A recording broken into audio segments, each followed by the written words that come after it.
जिया भाई ठीक है ना? बताओ।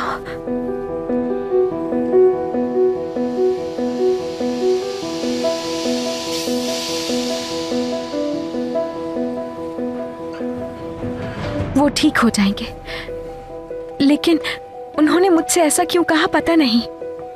क्या तुम्हें लगता है कि उन्हें इकबाल साहिबा के बारे में मालूम हो गया तो इसलिए वो खुद को सजा दे रहे थे?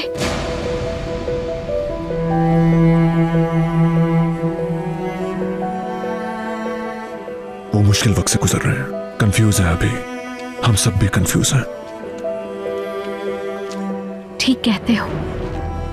काफी देर हो गई है, तुम चैंगर के साथ मैंशन चली जाओ, थक गई होगी। जिया भाई को इस वक्त सबसे ज्यादा हम दोनों की जरूरत है। वो जागेंगे तो उन्हें हमें देखना होगा ना। लेकिन यहाँ इंतजार करना मैं कहीं भी जाना नहीं चाहती हूँ। जब तक वो ठीक नहीं होते मैं कहीं नहीं जाऊंगी।